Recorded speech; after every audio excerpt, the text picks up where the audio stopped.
Seaside Pier is a well-loved landmark around the English and Welsh coasts. From their origins as landing stages for boats, piers blossomed into fashionable marine promenades over the sea. The longer piers often boasted small railways and tramways to carry passengers and luggage from the shore to the steamers at the pier head.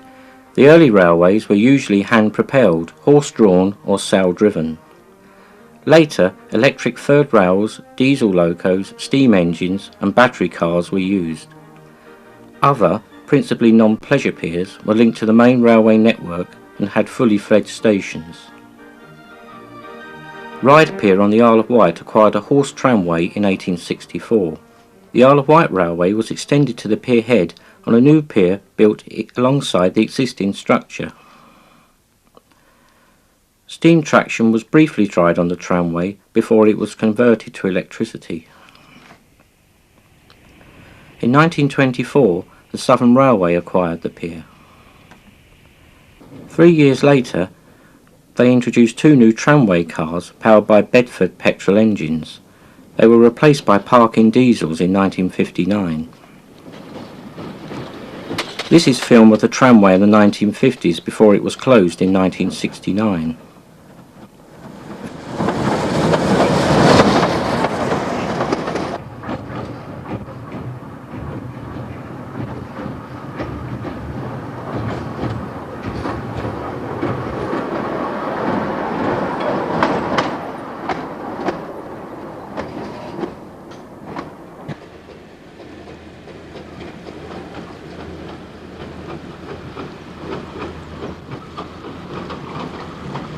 Views of the pier from an arriving vessel.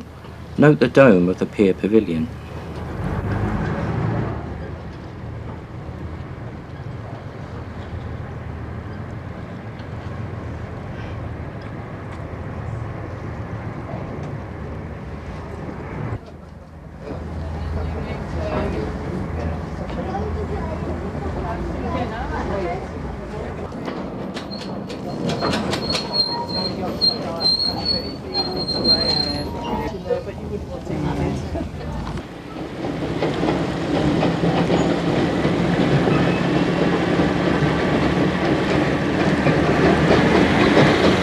The tramway station at the shore end of the pier.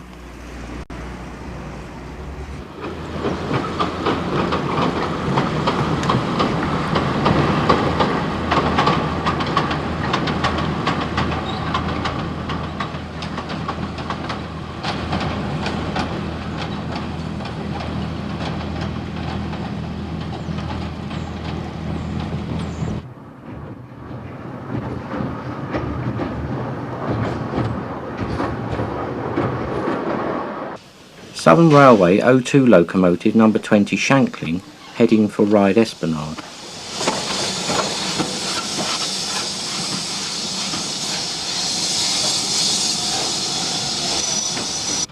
Number 23 Totland.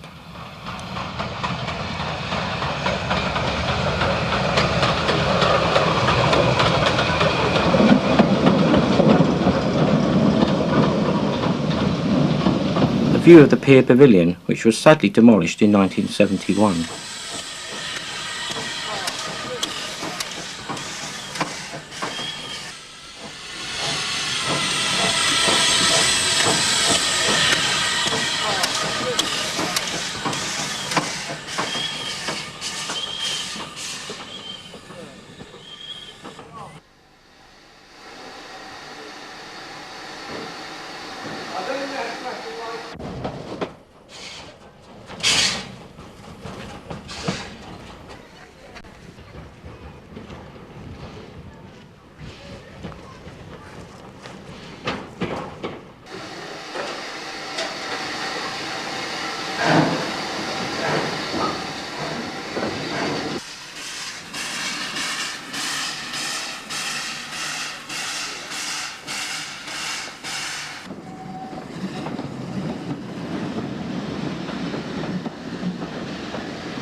Steam traction ceased on the Isle of Wight in 1966, and the line between Ryde Pier head and Shanklin was electrified and reopened the following year using ex-London Transport tube trains. Here we see them travelling through Clapham Junction on their way to the island.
New stock sporting Network South East livery in 1989.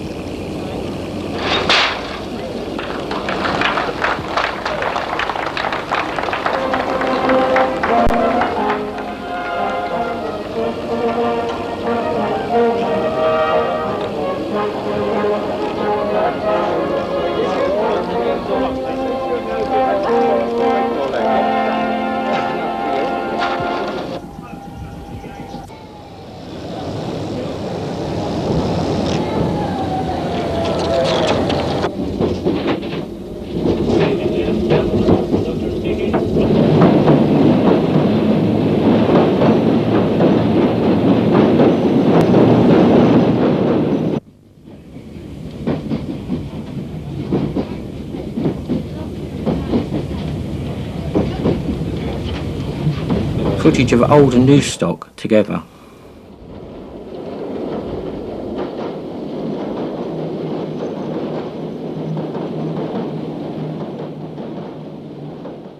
As ever, piers remain popular for angling.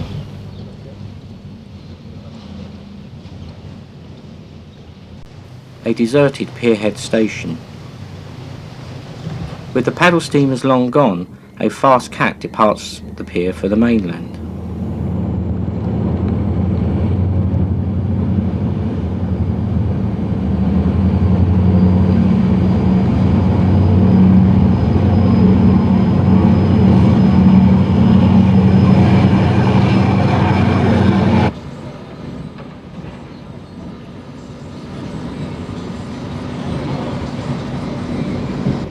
Bare iron girders mark the site of the long-lost tramway track.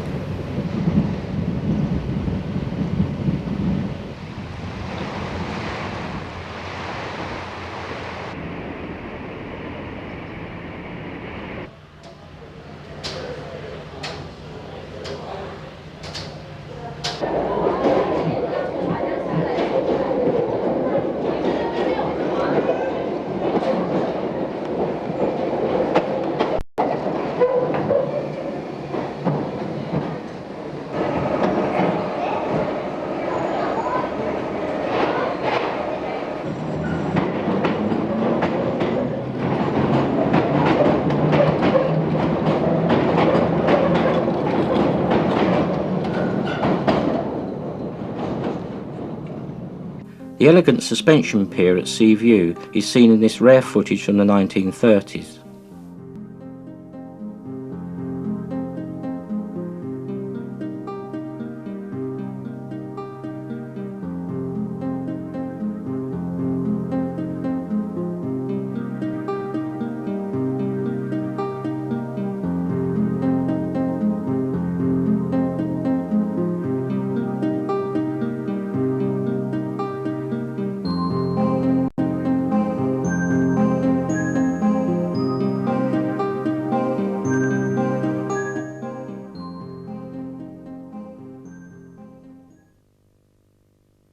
Sandown is one of the island's 4 remaining piers. It is seen here in 1919.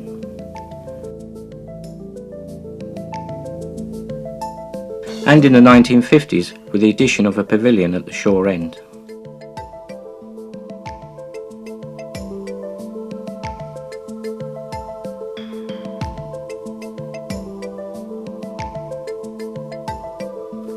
Shanklin Pier, fatally damaged in the hurricane of 1987. Ventnor Pier in the 1950s.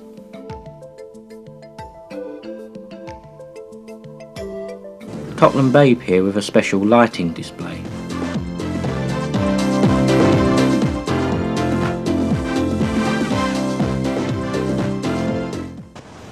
Allen Bay Pier in 1919.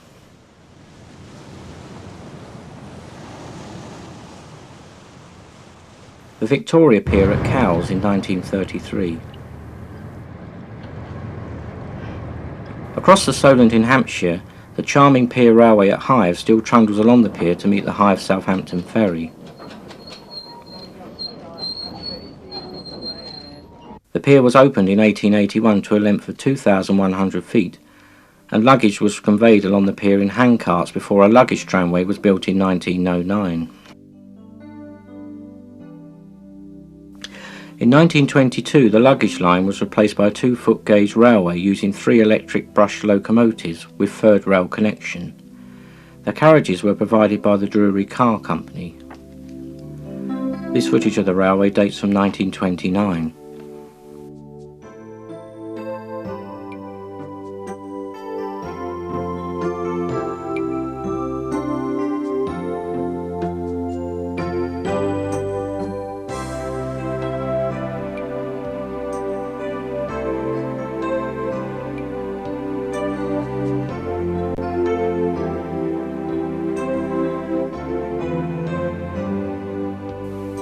Note the wonderful ladies' fashions of the time.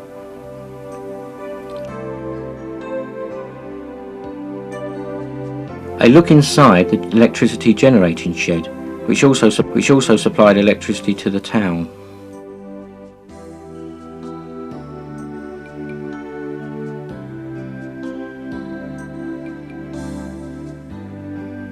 The Hythe Pier Railway in the 1950s.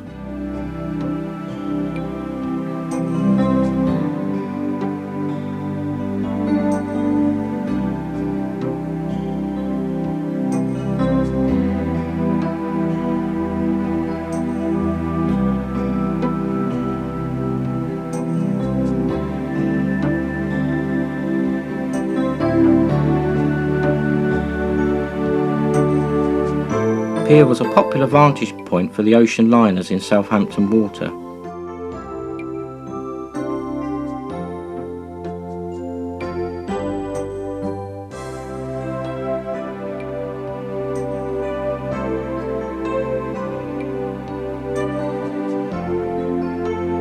A ferry departing for Southampton.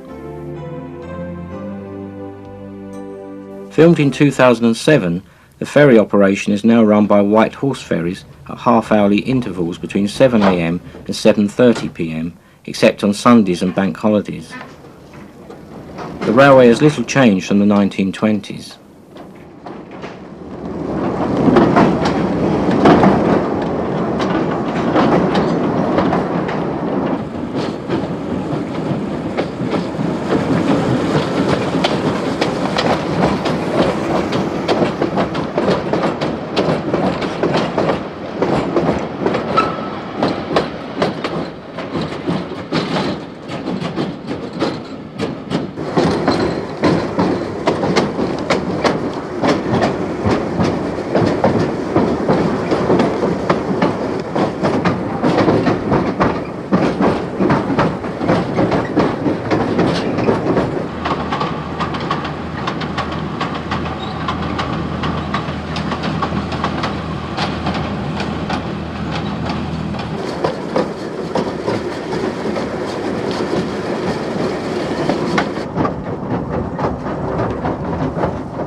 A view inside the cab of the car.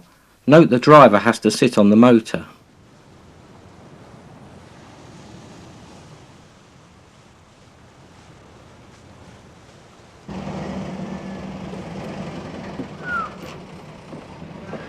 The train can be driven from both ends.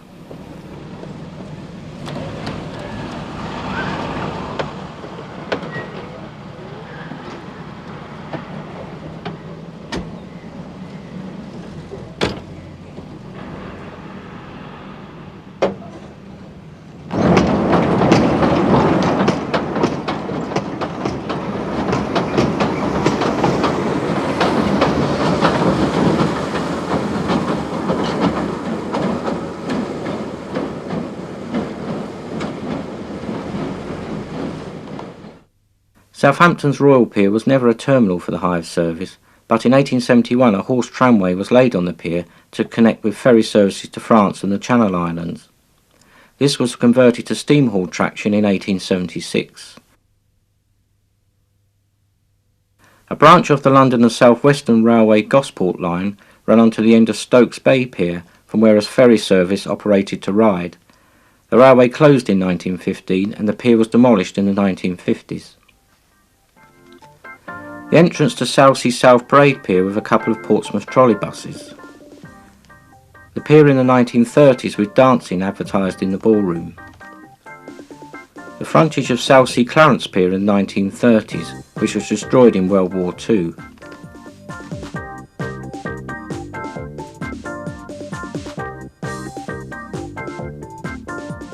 Bournemouth Pier in the 1930s.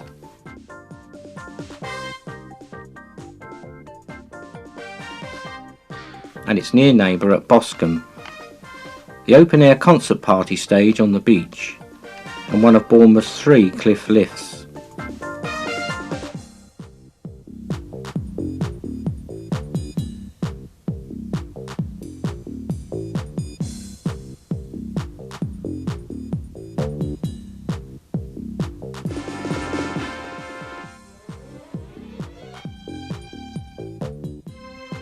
The attractively restored Victorian Pier at Swanage, filmed by Richard Riding in 1997.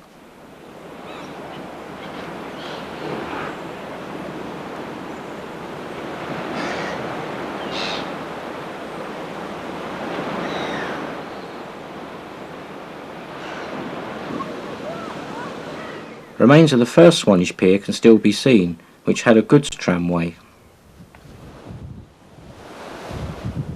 The Hoe Pier at Plymouth is visible in this background of this film from the 1920s. The 7 o'clock regulars were an early morning swimming club.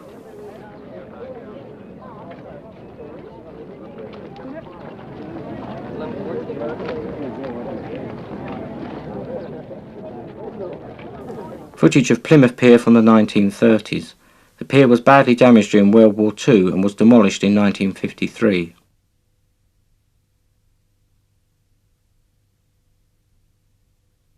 A number of piers had small baggage lines, such as Minehead, demolished in 1940, and the Birnbeck Pier at Weston-super-Mare. This pier is unique in that it connects with an island. The island was also home to a range of amusements, including a gravity switchback railway, opened in 1887.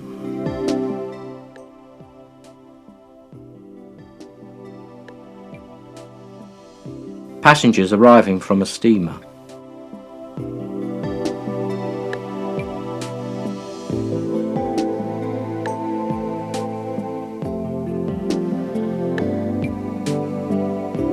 Weston's other pier, the Grand, is seen here during the construction of the pier's short-lived steamer extension in 1906.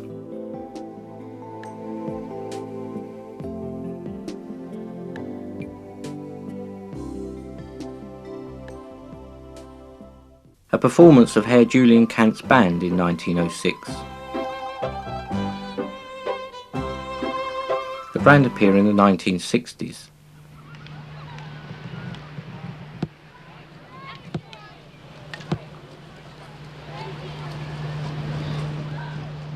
A railless pier train on the Grand Pier.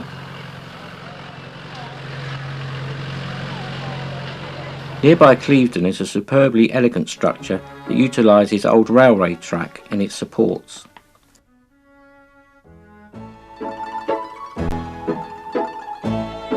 The pier is seen here during its centenary celebrations in 1969. Unfortunately, in the following year, 2 spans of the pier fell into the sea during load testing. However, following a long fight, this superb structure has now been fully restored. Across the other side of the Bristol Channel in Wales, we see the steamer Glen Usk arriving at Penarth Pier in the 1950s.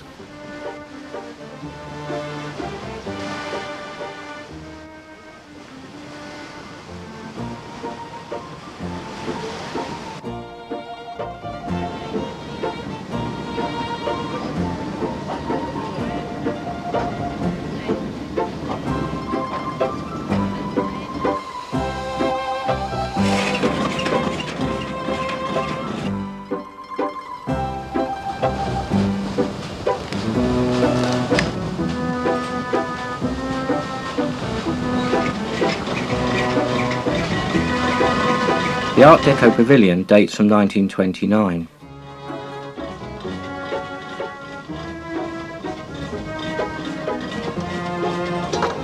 Mumbles Pier was the terminus of the Swansea and Mumbles Railway, which closed in 1960.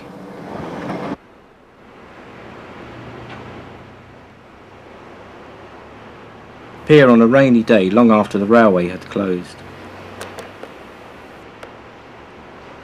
The pier features a jetty for the lifeboat.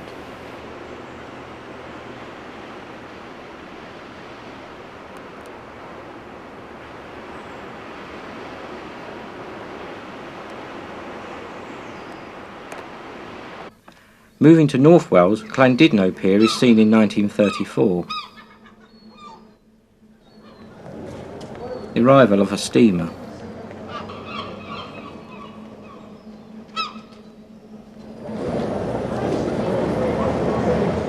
"70 years later, this attractive pier remains largely unaltered.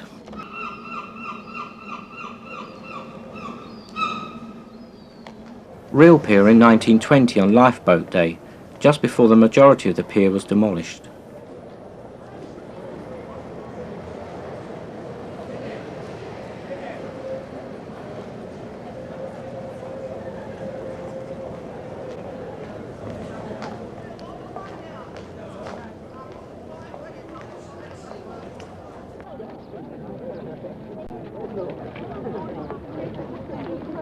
E.H. Williams' Merry Men performing on the sands by the pier in 1899. In the same year, the pier is seen in the background of this delightful footage of children on the beach. Along the coast we see Colwyn Bay Pier in 1919, 3 years before the beautiful pavilion was burnt down.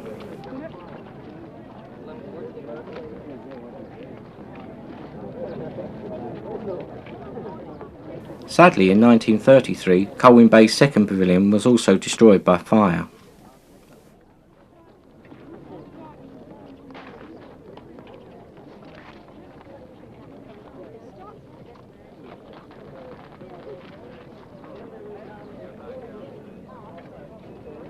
The crowning of the Rose Queen on the pier.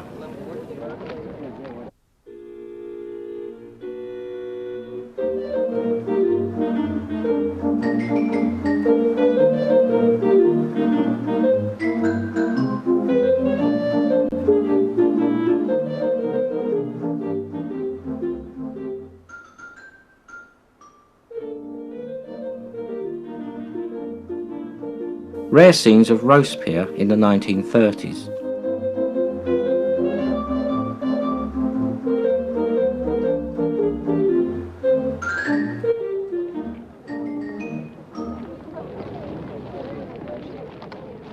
The ferry services on the River Mersey were once home to a number of pier structures, including Egremont.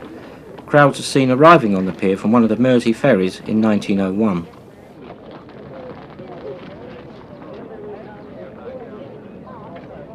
In 1932, the pier was damaged by the vessel British Commander. It was repaired, but after suffering further damage, was demolished by 1946.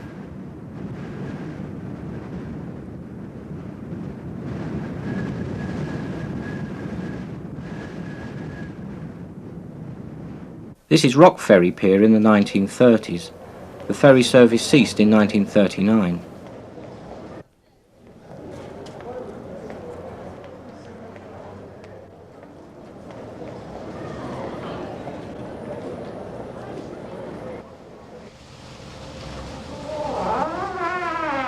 The landing stage was demolished in 1957, but the pier remains in use as part of an oil terminal.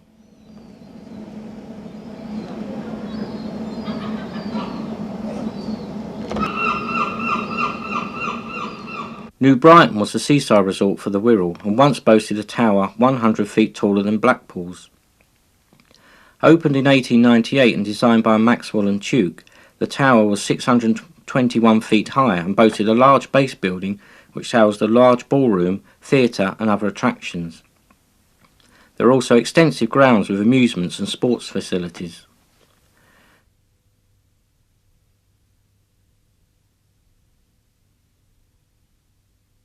Rare film from 1918 shows the tower just before it was demolished.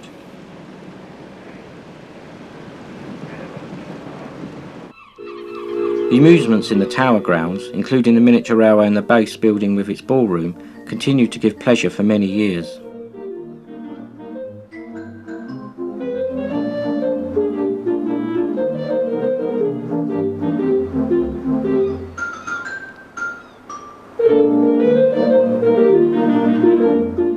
Sadly, however, the tower building was destroyed by fire in 1969.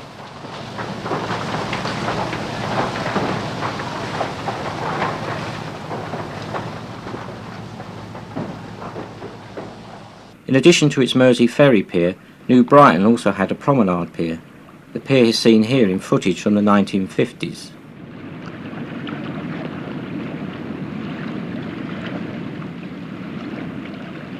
Views of the once busy piers.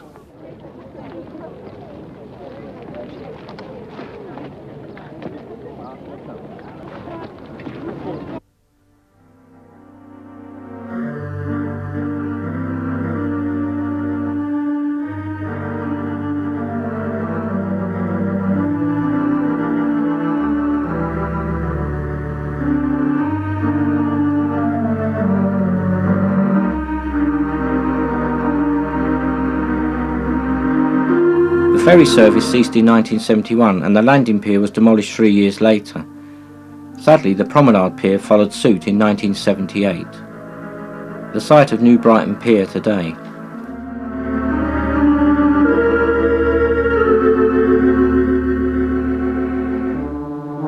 Southport is the second longest pier in Britain and one of the oldest, dating back to 1860.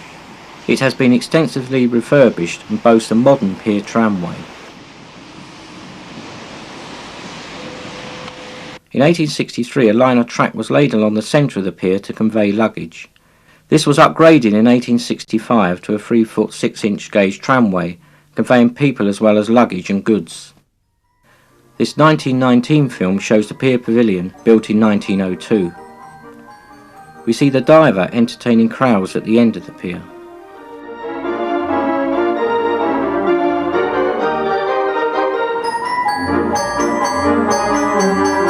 Pier train in its various guises.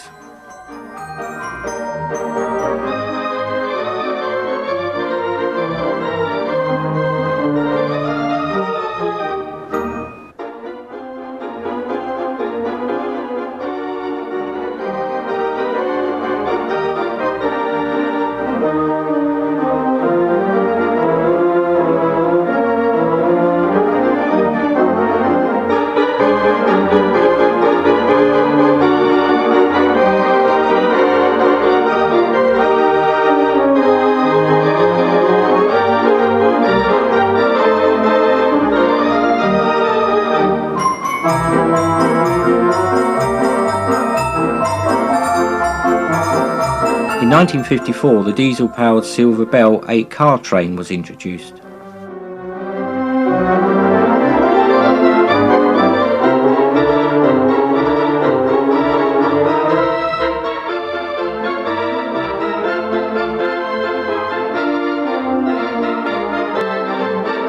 A show on the pier.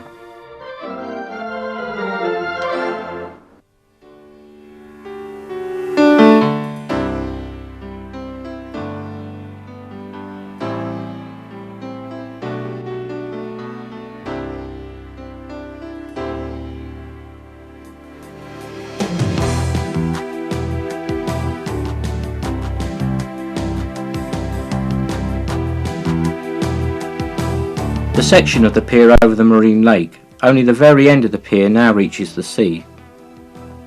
The pier pavilion and shore station.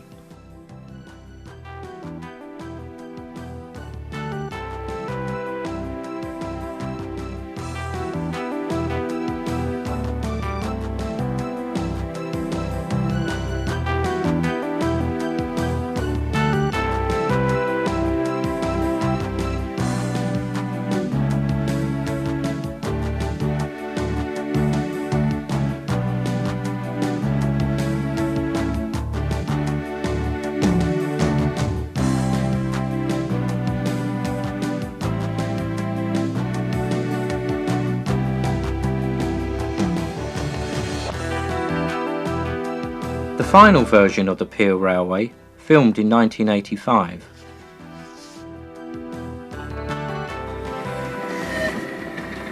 The lakeside miniature railway that runs from Pleasureland to the pier.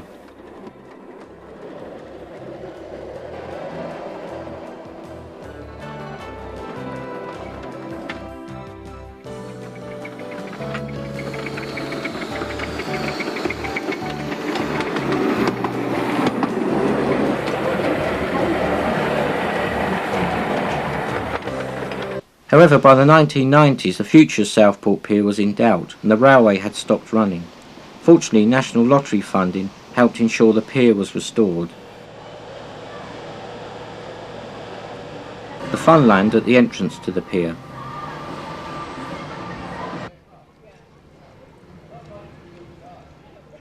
In August 2005, a new two-car tram began operating along the pier. The 80-seat tram was provided by UK Loco at a cost of £325,000. The new tram was filmed on a very wet day in 2007. I've got 96 batteries split between the two coaches, and on average we top them up roughly every 6 weeks. How long has this tram been here? Just over 2 years. Is it? Yeah, built by UK Loco down in Worcestershire.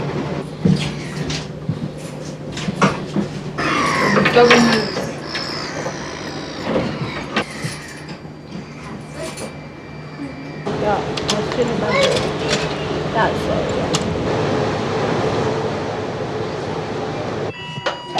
Break.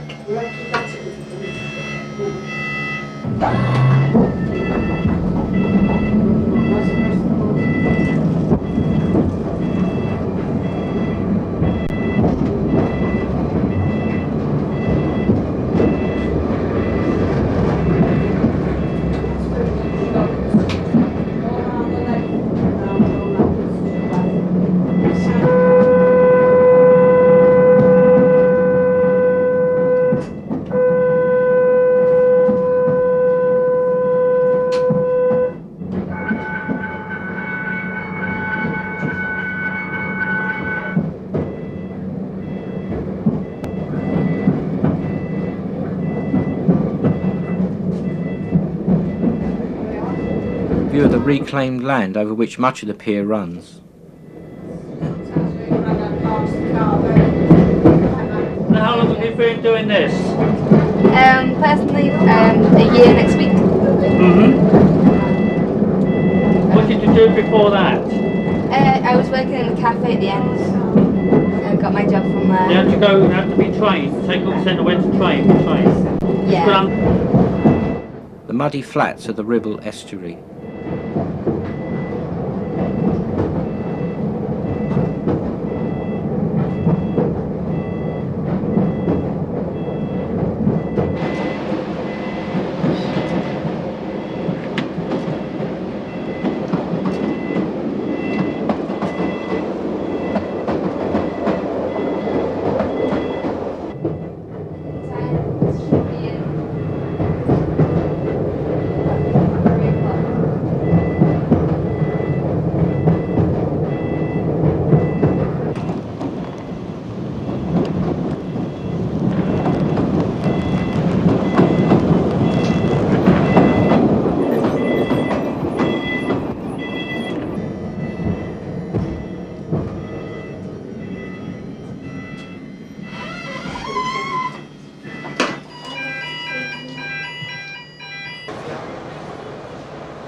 The tram's ramp for the disabled in operation.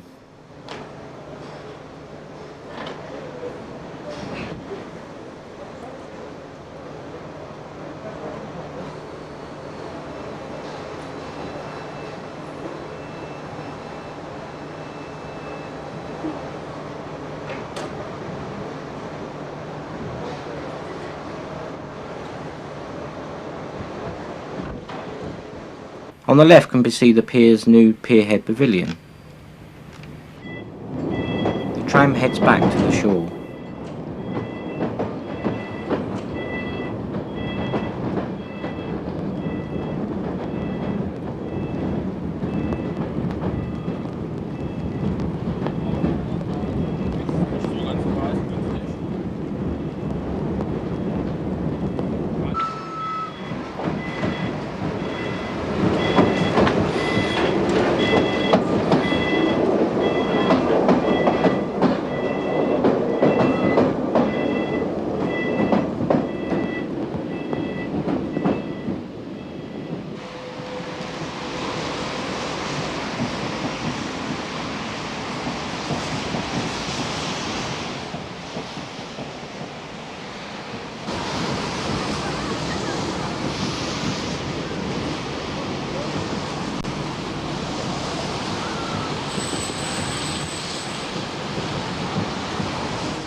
On the other side of the Ribble estuary, we see film of Hythe Pier in 1903.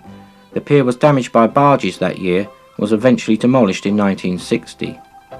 The pier pavilion was destroyed by fire in 1927.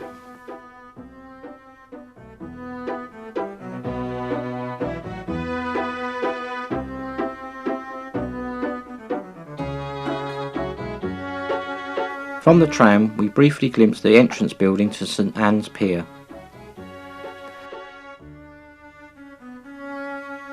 The Lytham and St Anne's tramway amongst the sand dunes looking towards Blackpool.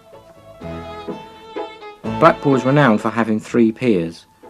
In the early years of the 20th century, Mitchell and Kenyon filmed the crowds on the Victoria Pier, later the South Pier, the Pier Theatre. View along the pier deck towards the shore.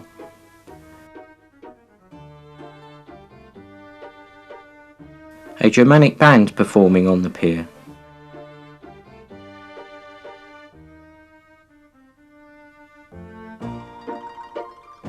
And the Flockton Fosters concert party in sailor outfits. The central pier can be seen during the widening of the promenade, which was completed in 1905. The Blackpool Tower clowns August and September at the entrance of the central pier in 1914. On the pier, the clowns witnessed the roller skating and took part in the pier's famous open-air dancing. The clowns also visited the North Pier and are seen here boarding the SS Robina. Mitchell and Kenyon also filmed the crowds on the North Pier, which is seen decked out in all their Sunday best finery.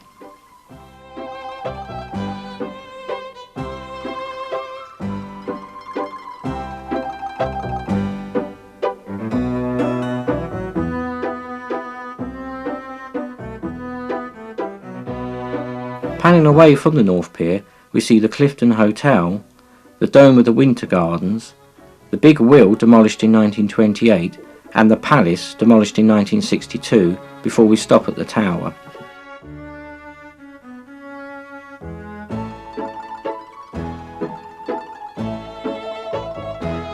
Back on the North Pier, we see in the background the beautiful Indian Pavilion, destroyed by fire in 1921.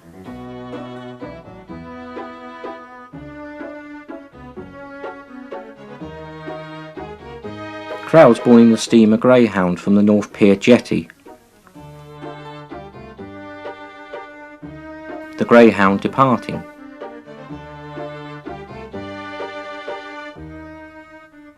The tower is seen shortly after opening in this early film. Note how the dog just avoids the tram. Footage of the pleasure beach in the 1920s, featuring the Rainbow Wheel, Water Chute and the Big Dipper.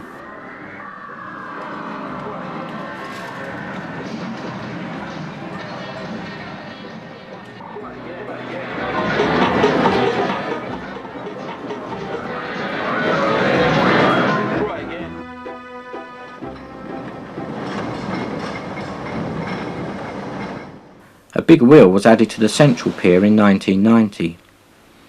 From the Central Pier we look towards the North Pier and the Tower, designed by Maxwell and Tuke and opened in 1894 to a height of 518 feet. In 1991 the North Pier acquired a 3-foot gauge single-track tramway. The service was operated by 3 single-deck bogie cars with the centre car housing a Perkins diesel engine. The line ran for 250 metres and was built principally to transport patrons to the Pier Theatre.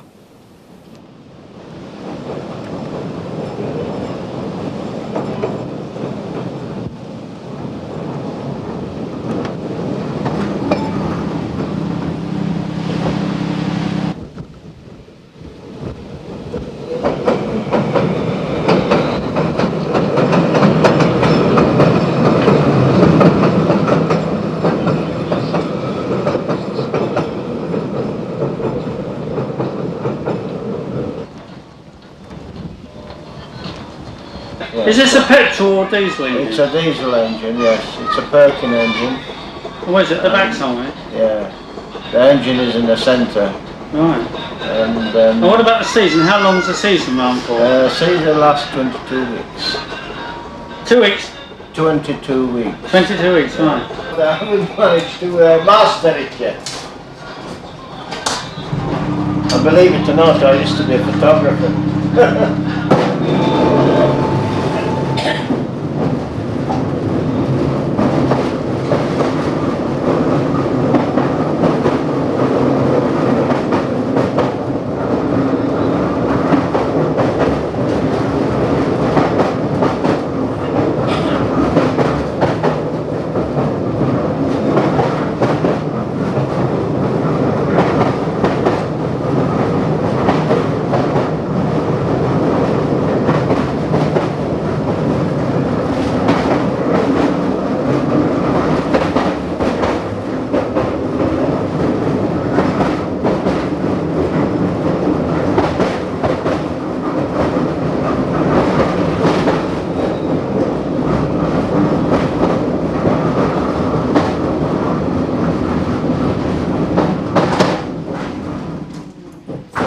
There you are.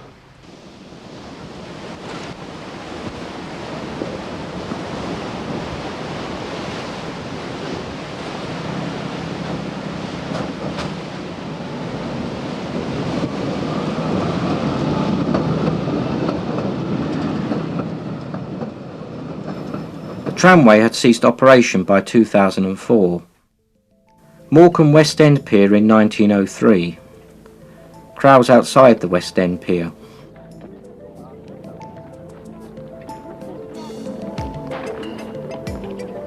Travelling along the promenade on a horse tram, we see the stone jetty, the entrance to the central pier, and in the distance the unfinished tower.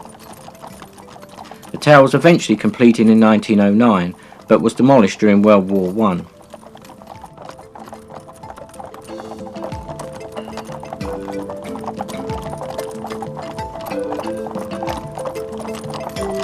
The entrance to the central pier.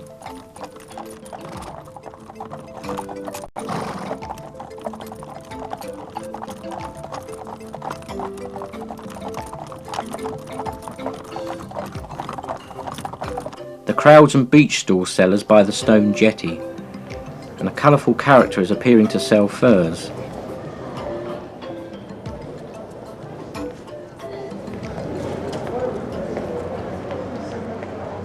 We now visit the Isle of Man. The only pier tramway on the island was at Ramsey. The pier was opened in July 1886 to a length of 2,160 feet, and the 3-foot gauge tramway used in the pier's construction was retained for use as a baggage line. In 1899, a new landing stage was opened, extending the pier to 2,248 feet, and a new hand-propelled passenger car was purchased. This was replaced in 1937 by a small Planet-class petrol locomotive which pulled a toast rack car seating 10. Film of the Planet loco on the pier in the 1950s.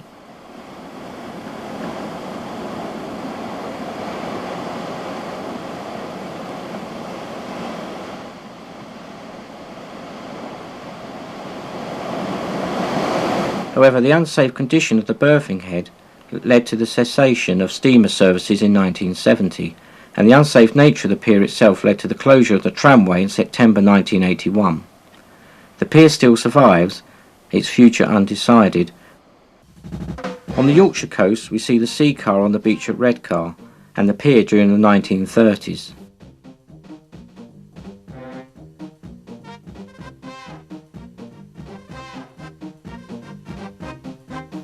Redcar's fun fair during the interwar years, featuring the giant racer roller coaster.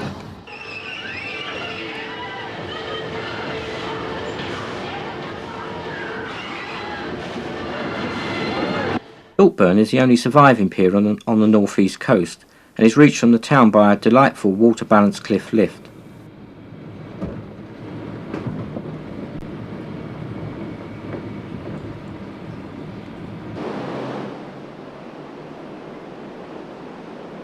Now less than half its original length, the pier is well maintained by its owners, the local council.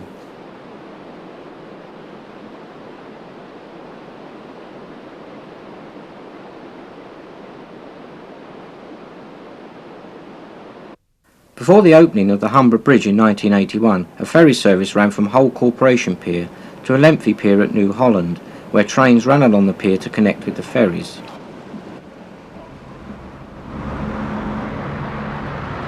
Cars using the steamers ran along the pier station platforms.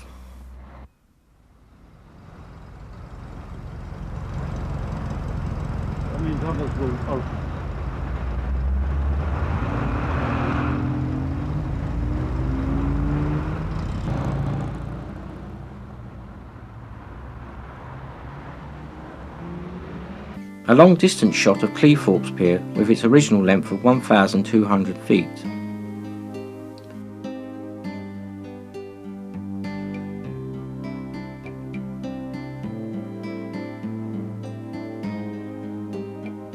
A view of the amusements at the Wonderland Amusement Park in the 1930s.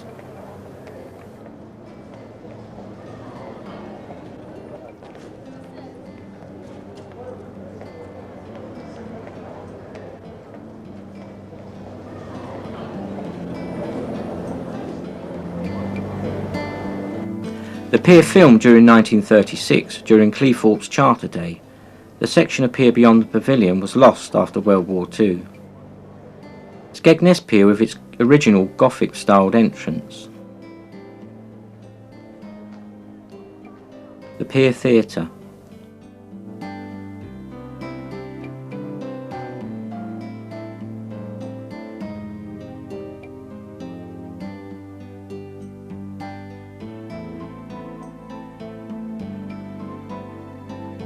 The rebuilt entrance opened in 1937.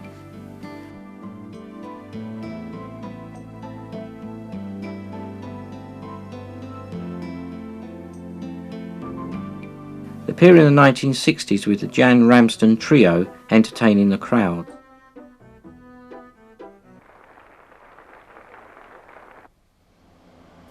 And the much shortened pier now.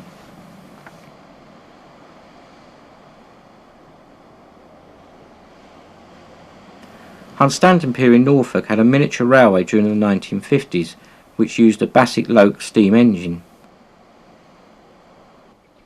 It was featured in the Ealing comedy All at Sea. Sadly, the pier was demolished in 1978.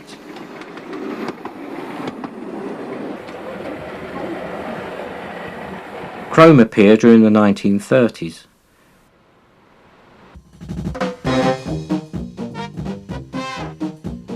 The seaside shows, for which the pier is still renowned.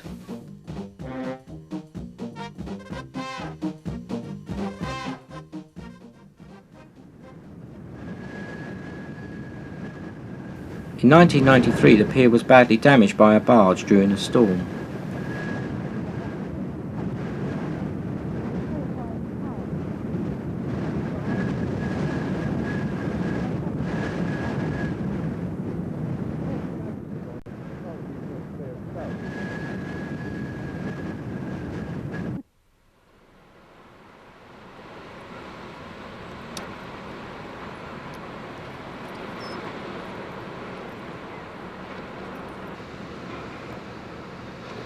Fortunately, repairs by the owner's North Norfolk District Council were carried out almost immediately.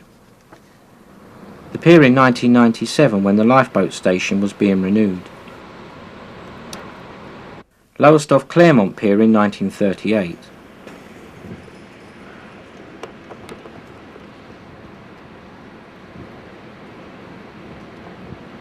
Donkeys outside the Claremont Pier.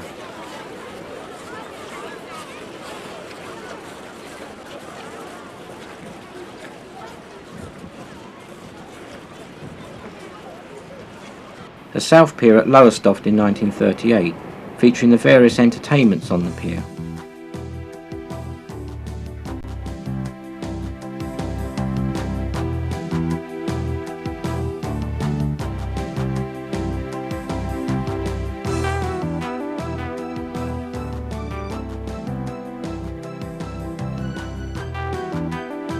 Film of the seafront at Great Yarmouth in 1933. The Britannia Pier can be seen, and also the Warwick Revolving Tower, which was demolished in World War II.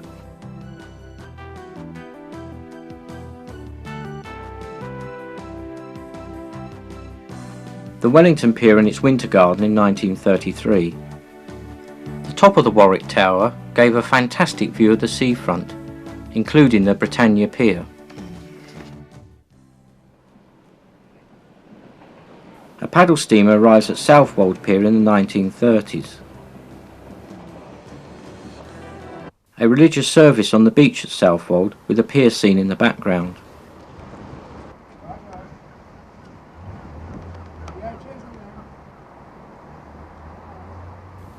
And fishermen emptying their nets beside the pier.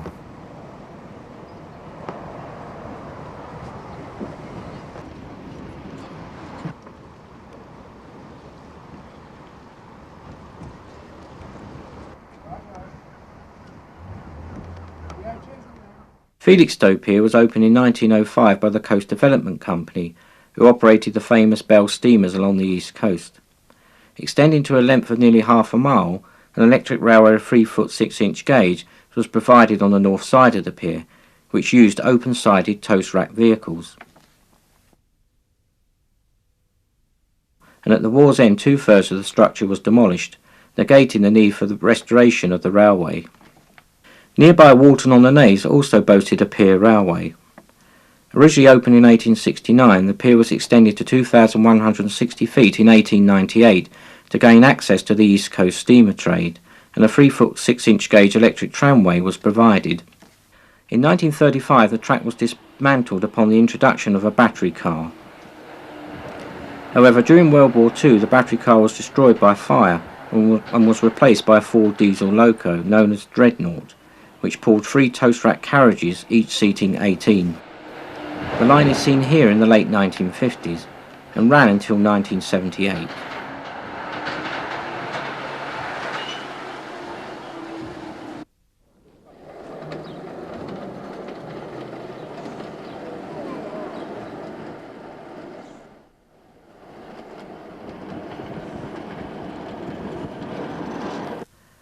Now only an occasional road train runs down the pier. Clacton Pier once boasted an intensive steamer service that ran along the east coast and to London and Kent. The pier also had a wide range of amusements, including the Steel Stella roller coaster. The pier also had a swimming pool.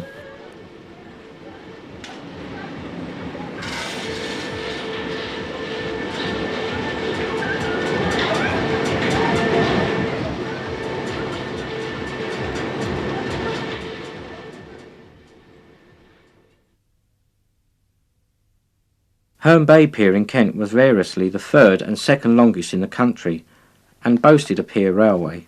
The first pier was a wooden structure, 3,633 feet long, opened in 1832. Initial transport, a wind or manually propelled vehicle dubbed Old Neptune's Car, a replacement iron pier of just 415 feet in length was opened in 1873. This was extended in 1899 to 3,787 feet. And a 3-foot 4.5 gauge tramway used during the construction was utilised to run an electric tram to carry passengers to and from the steamers. In 1901 a baggage trolley jumped the rails and went over the side of the pier, dragging one of the passenger cars with it, fatally injuring a lady passenger. In August 1925 a new petrol-electric tram car was introduced. The tramway was closed during World War II, never to reopen, although a miniature railway ran along the pier during the 1950s. The pier during the frozen winter of 1963. In 1970 the pier pavilion was destroyed by fire, captured vividly here by Tony Blake.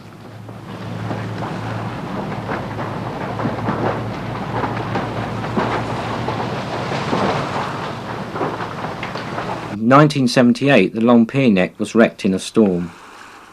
Margate Jetty also perished in the same storm. The broken neck of Herne Bay Pier was eventually demolished by 1980, leaving the old pier head stranded out to sea.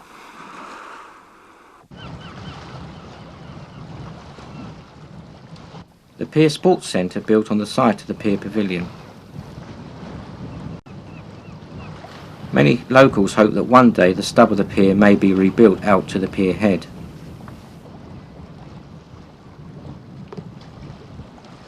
Now a suburb of Herne Bay, the origins of Hampton-on-Sea lay in the ambitions of the Herne Bay, Hampton and Reculver Oyster Fishery Company to develop an oyster trade to rival nearby Whitstable.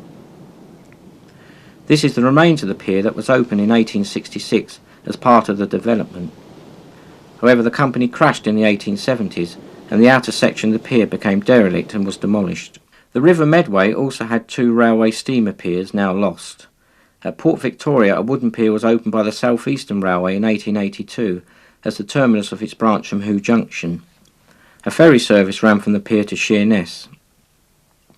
The rival London, Chatham and Dover Railway opened Queenborough Pier on the other side of the Medway in 1876.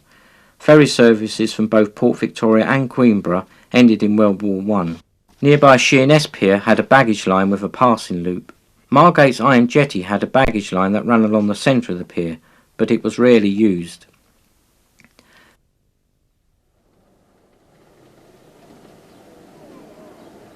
Film of the miniature railway on the jetty in 1968, and a postcard of the railway on the Stone Harbour Pier.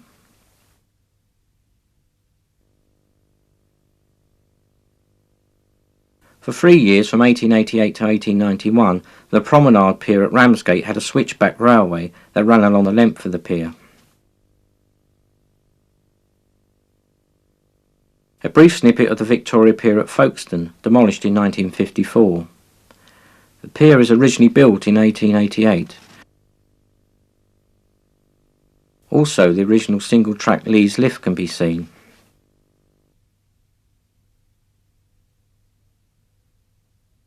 Here we see rare film of a switchback railway in action.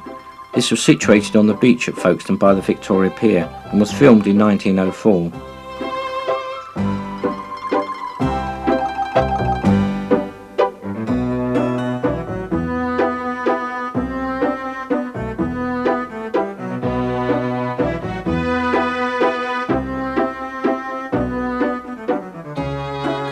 The surviving abutment of the Victoria Pier,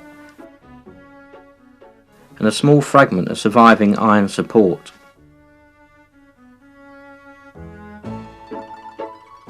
The site of the entrance to the pier. Nearby Dover is the gateway to Europe.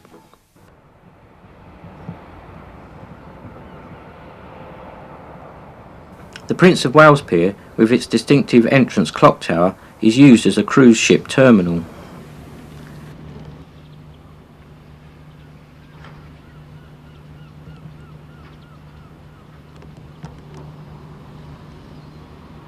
Until the 1960s, the pier sported some attractive ironwork.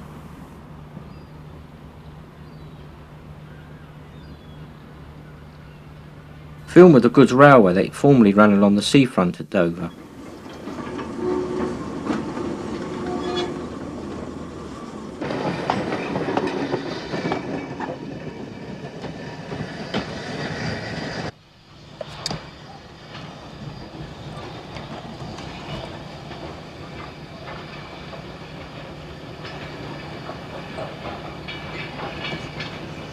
The old ironwork of the pier is visible in the film.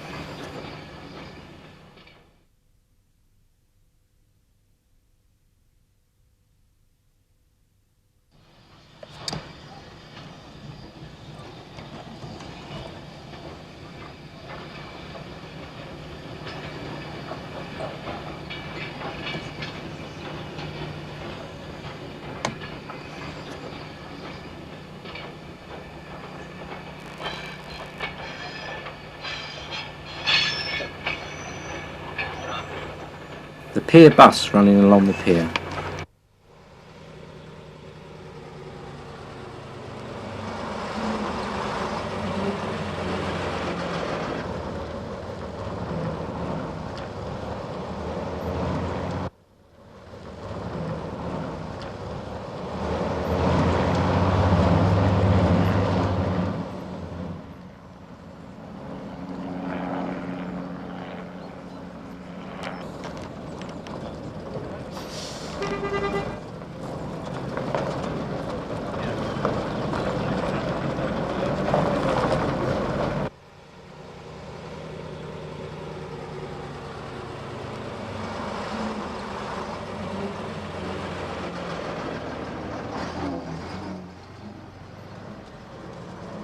A train ferry departs for the continent.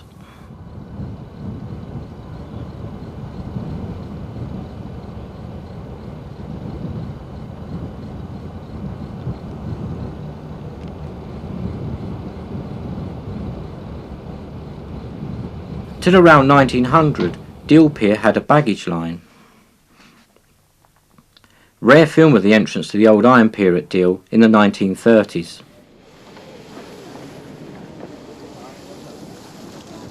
The present concrete pier is the town's third pier and was opened in 1957.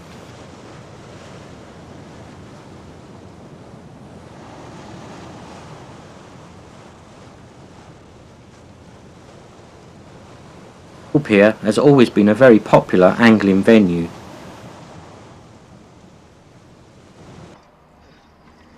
In 2008, the pier was voted Pier of the Year by members of the National Pier Society. Now we arrive at Hastings. Sadly, in 2008, Hastings Pier remained closed as the structure was deemed unsafe.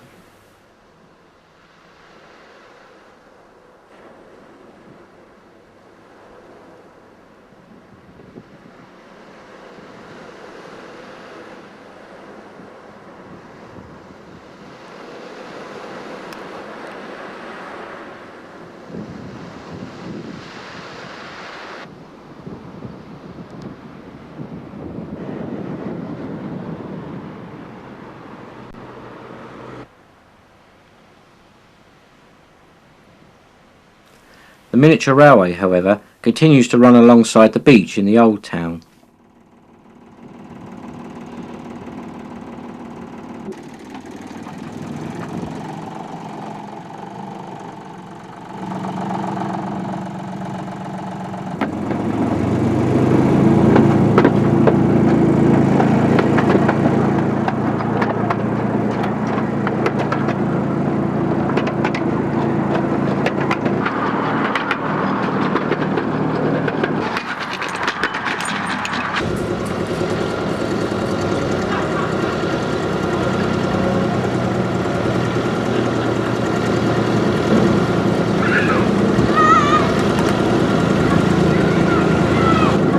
Eastbourne Pier, seen from a steamer in 1936.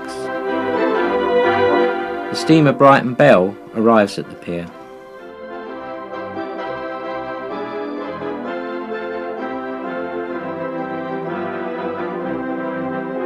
Scenes on the pier in 1936, featuring the amusement machines.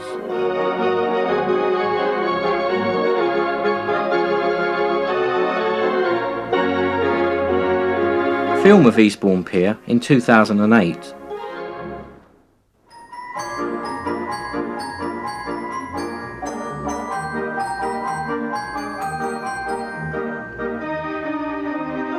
Brighton has had 3 piers. The famous Chain Pier was opened in 1823, but was demolished by a storm in 1896. The other 2 piers, the West Pier and the Palace Pier, are seen in the 1930s. The West Pier was famous for its divers, seen here in 1903. The cycle dive was particularly popular.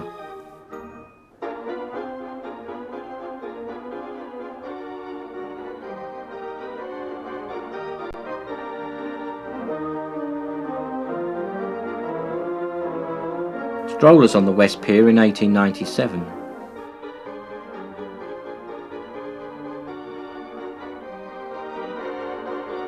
The film Oh What a Lovely War was shot on the West Pier in 1968. The West Pier was closed in 1975 and steadily became derelict.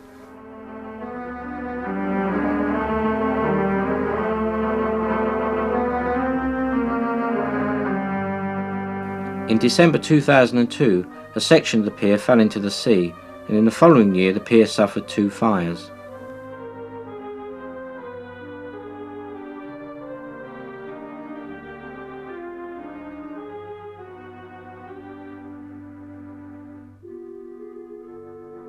This is all what sadly remains.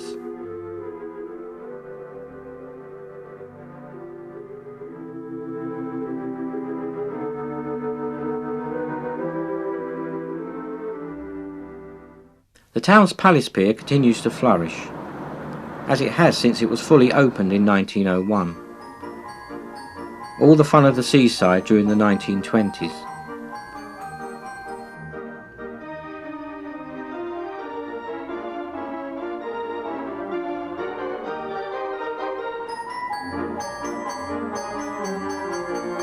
Scenes on the pier filmed in 2007.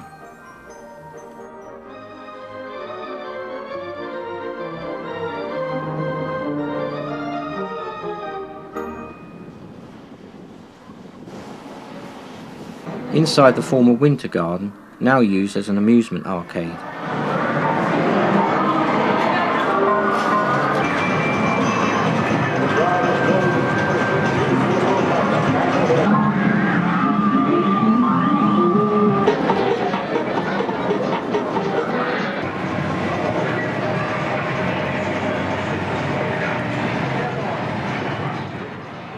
Traditional slot machines on the pier. And Punch and Judy. Mr. McGee, have you seen him? You've got to be quicker than that. Where is he? The Palace Pier retains some of its Edwardian features and provides enduring seaside fare such as fish and chips. Brighton Marine Palace and Pier Company, the original owners of the pier. The fun fair at the end of the pier.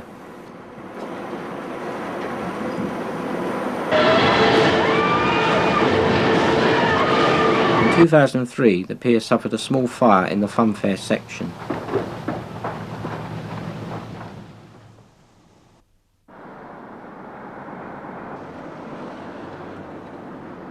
East of the Palace Pier, the Volks Railway was opened in 1883 and runs to Black Rock.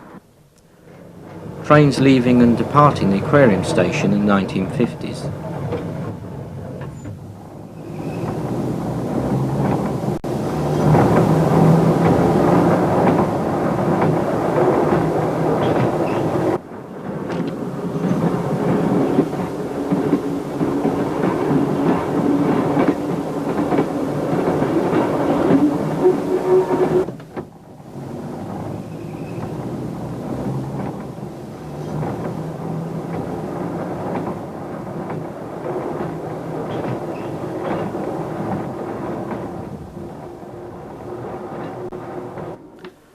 Passing Banjo Groyne, the train enters the elevated section above the beach. In the 50 years since this film was taken, the level of the beach has risen to that of the line.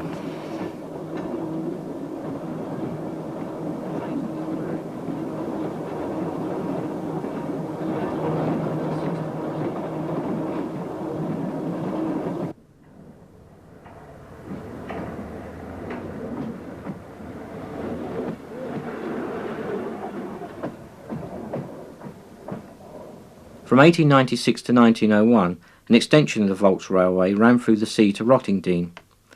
Affectionately known as the Daddy Longlegs or sea car, this unique railway must have presented an amazing spectacle during its short life.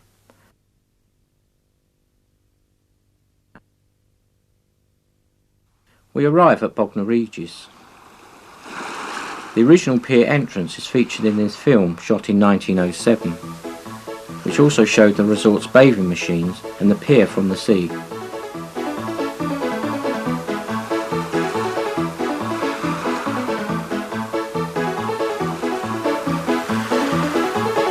Divers at Bognor Pier in the 1920s.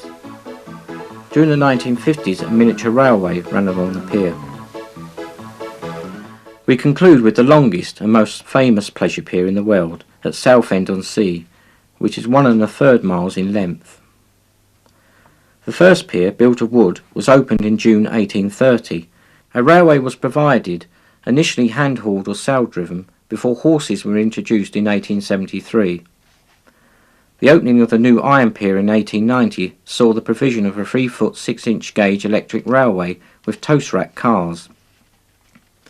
In 1909, the naval fleet visited Southend.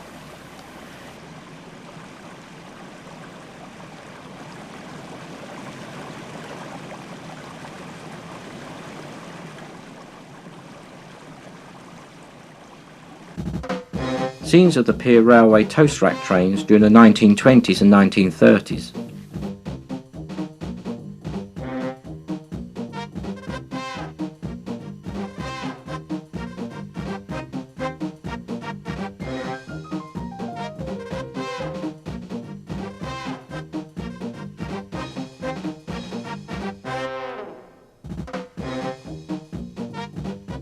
The toast racks in a white livery. Note the pier pavilion in the background.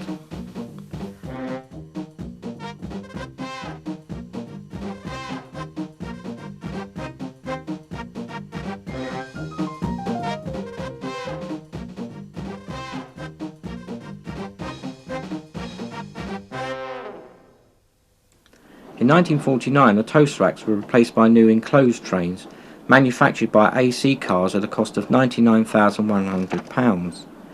Here we see the cars being built. Meanwhile, maintenance was being carried out on the pier.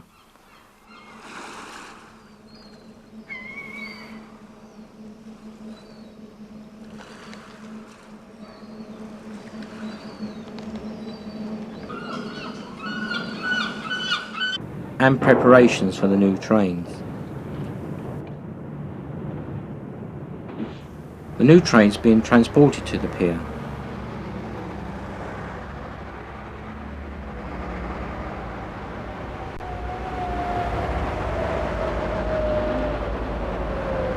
And being unloaded.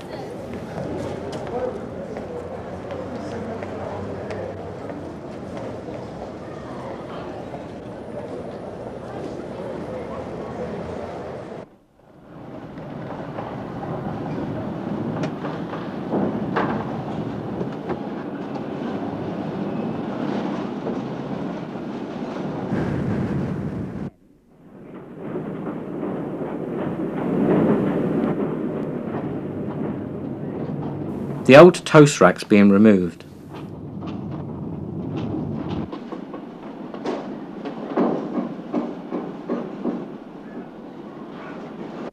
And the new trains being tested.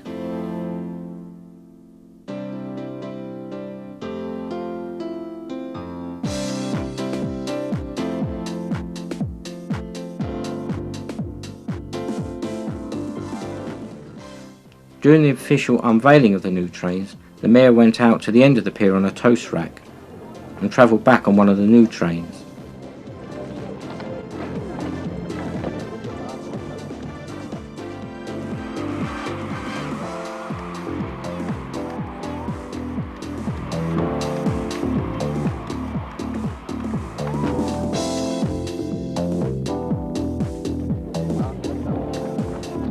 The eager crowds are let onto the pier to travel on the new trains. A view of the pier head from a visiting steamer.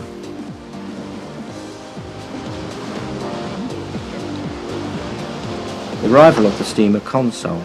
The pier had an intensive steamer service to London, the eastern Kent coast and even France.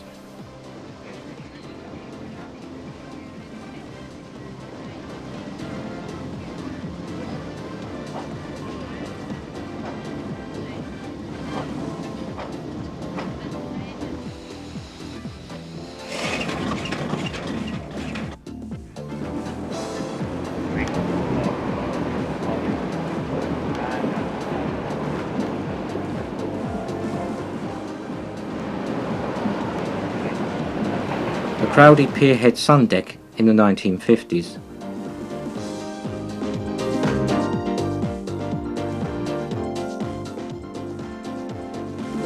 And the pier pavilion, which was sadly destroyed by fire in 1959.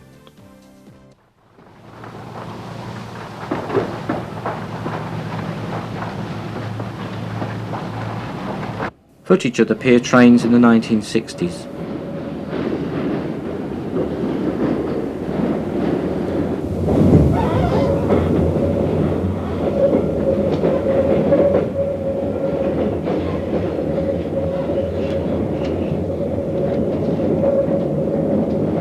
Note the bowling alley built on the site of the pavilion and the crossover.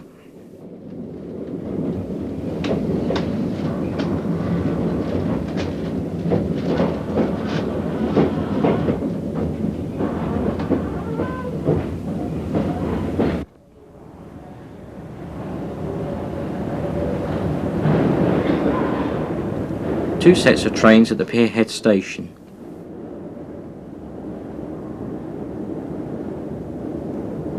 Meanwhile, two of the old toast rack trains found a home on the Volks Railway in Brighton.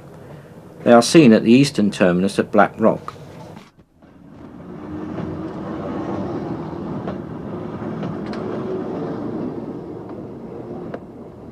Back at Southend we see the trains passing each other.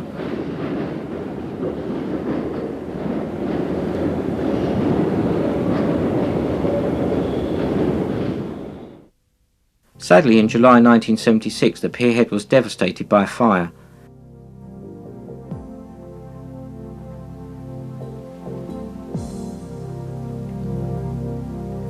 Despite the best efforts of this pilot dropping water onto the blaze. In 1986, a ship hit the pier, and a fire destroyed the bowling alley in 1995.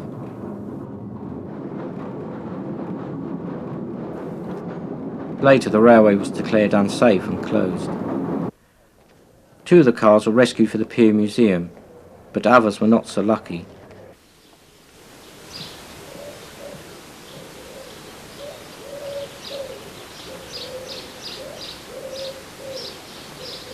The pier itself was threatened with closure, but fortunately this was averted, and in 1986 a new railway was opened with 2 new diesel-operated trains on a 3-foot gauge single track with a passing loop. They are seen here on the opening day. The new trains were built by Messrs. Severn Lamb of Stratford-upon-Avon and were each comprised of 5 aluminium bodies on steel frames. The Pier Railway filmed in 2007. One of the train sets is named after Sir John Betjeman, a staunch supporter of the pier who helped save it from closure in 1980.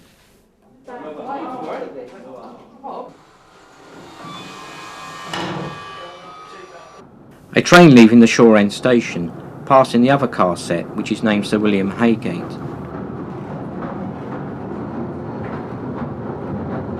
We see the single unit car. The train passes under the site of the former bowling alley, burnt out in 1995.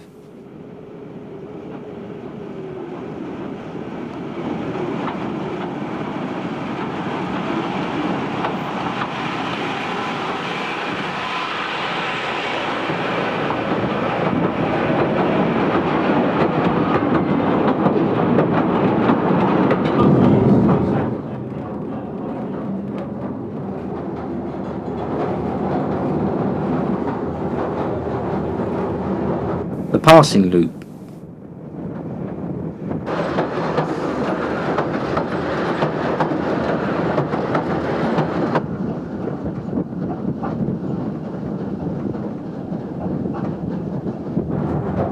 Arrival at the temporary pierhead station.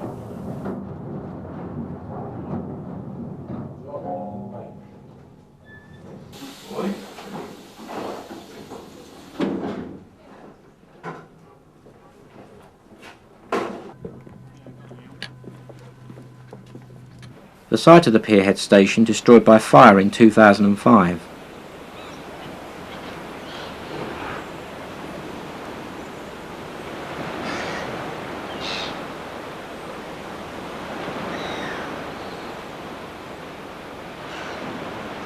The Pier Cafe, which survived the 2005 fire.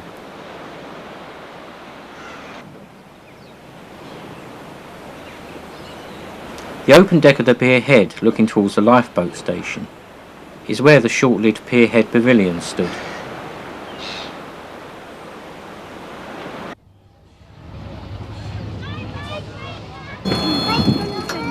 Mind the last place, folks!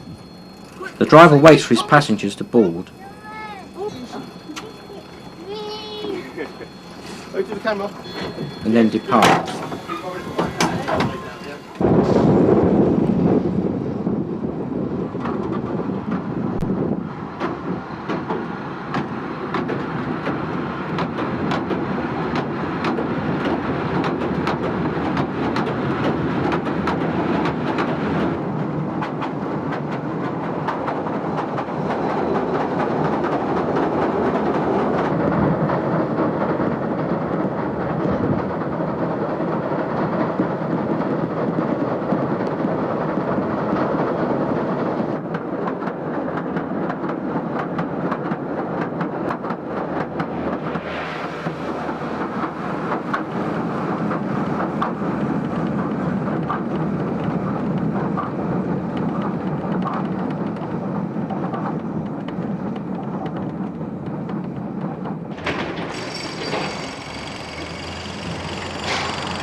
the entrance to the pier.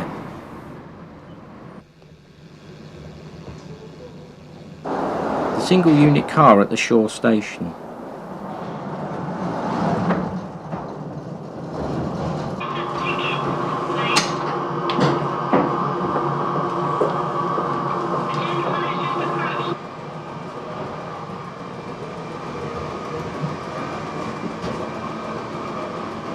The driver arrives to take the car out to the pier head.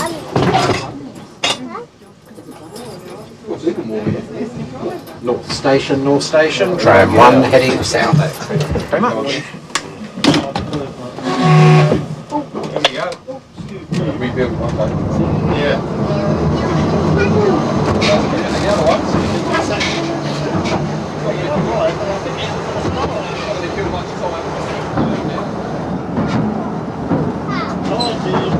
Note the site of the lost second track on the left.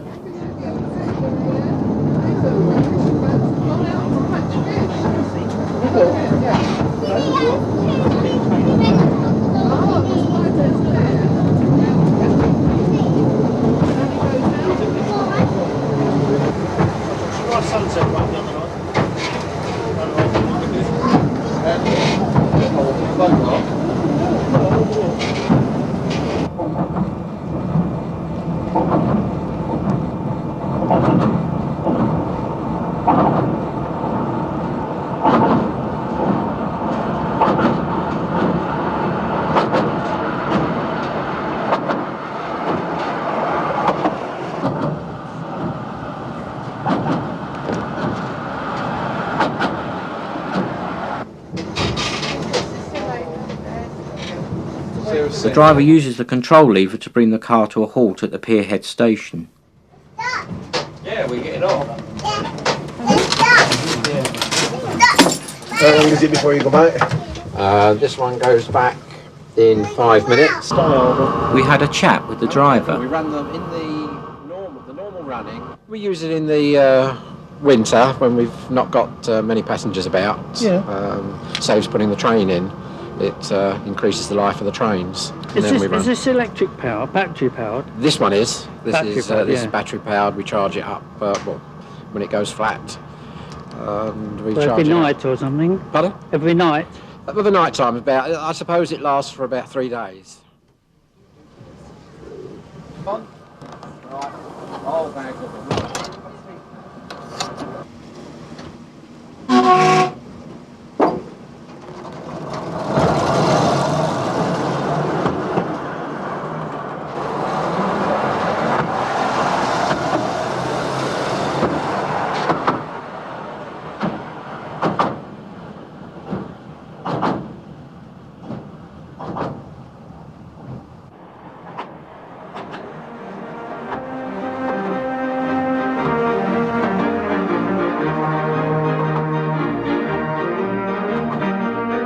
The resilience and popularity of piers like Southend shows us the public's continuing affection for these much-loved icons of the British seaside.